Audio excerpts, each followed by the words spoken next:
గారు that is Jagan అనుకుంటారా లేదా వేరే ఆలోచన చేసుకుంటారనేది 13 తర్వాత తెలుస్తుంది. రైట్ చౌదరి గారు, అప్పుడైతే మీరు గెలుస్తామని మీకు నమ్మకం ఉంటది కదా, ఆయన ఇచ్చే నీలే అని ఆపుతారా, లేకపోతే మీరు వచ్చాక మేము ఇస్తాం, లేకపోతే అసలు ఆ పథకాలే మాకు సంబంధం లేదని ఆపమంటారా?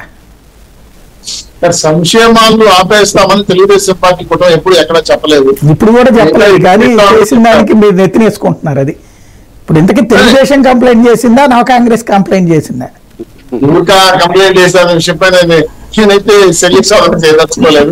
చేశాను మొత్తానికి. సార్ నాకు అర్థం కాదు 2 పాయింట్లు. అంటే ఒక అజ్ఞానిగా అడుగుతున్నాను. ఒకటి, ఈ నవ కాంగ్రెస్ లాంటి వాళ్ళు తెలిసి మీ తరపున చేస్తారా, లేకపోతే వాళ్ళు సొంతగా స్వతంత్ర శక్తివంతులైనటువంటి పార్టీనా? నెంబర్ 1.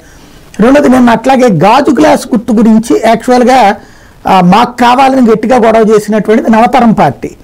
విచిత్రం ఏంటంటే ఆ నవతరం పార్టీ ముందే ఏది మీ కూటమి గెలవాలనుకుంటే స్క్రూటీకి ముందే మాకు అక్కర్లేదు అని డ్రాప్ అవ్వాలి, అప్పుడు లేదా ఉపసంహరించుకోవాలి వాళ్ళు. కానీ వాళ్ళు ఇప్పుడు అయిపోయిన తర్వాత మీ కూటమికి మద్దతు ఇస్తూ మేము పోటీ చేయట్లేదు, ఇదే పోటీలో ఉన్నాం కానీ మేము మీకు మద్దతు ఇస్తున్నామని ప్రకటించారు. అసలు ఆ గాజు గ్లాస్ గుర్తు అనేటువంటిది వాళ్ళకి అంటే వేరే వాళ్ళు ఎవరికి పోనీయకుండా ఉండడం కోసం నవతరాన్ని ముందు మీరు పెట్టారు. ఎందుకంటే వాళ్ళు చంద్రబాబు గారితో క్లోజ్గా ఉన్నారు, ఆ ఫోటోలు కూడా రిలీజ్ అయ్యి ఉన్నాయి. కాబట్టి అందులో వరలరామయ్య గారితో కలిసి ప్రెస్ కాన్ఫరెన్స్ పెట్టారు మేము మద్దతు ఇస్తున్నామని.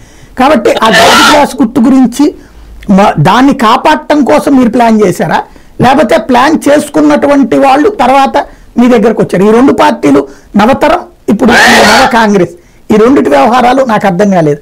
ఏమన్నా తెలియజేయగలుగుతారా?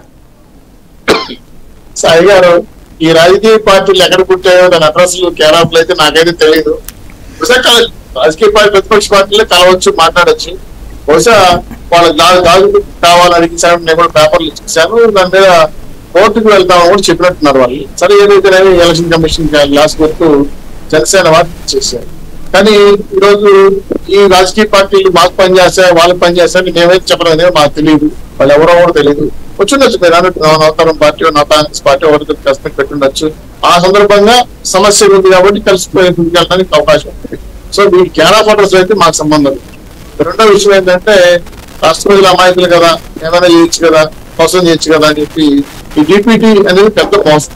ఈ మోసాన్ని ఇంకా నాకు తెలిసి సాయి గారు ఈ 3 కాదండి, గతంలో ఇంకా చాలా కనిపించారు. నేను మొత్తం పట్టణ నొక్కిన విషయాలని సమీక్షించాల్సి వస్తుంది. ఎందుకంటే ఎంతమందికి ఈ పట్టణ నొక్కి నీరు చారలేదు, కోసం కోసం చారలేదా, ఇట్లా జబ్లింగ్ వచ్చిందా అనేక అంశాలు ఇప్పుడు చాలా సందేహం కనపడతా ఉంది. ఈ 2 ఈసీ చాలా క్లియర్ గా చెప్పింది. 10,000 పనిచేయండి అని కూడా చెప్తాను. నాకు తెలిసి, నాకు బహుశా మీకు కూడా అవగాహన ఉండొచ్చు. 10వ తారీఖు లోపల ఇవన్నీ పట్టణంకి ఇచ్చేయండి అని చెప్పారు. కానీ ఇవాళ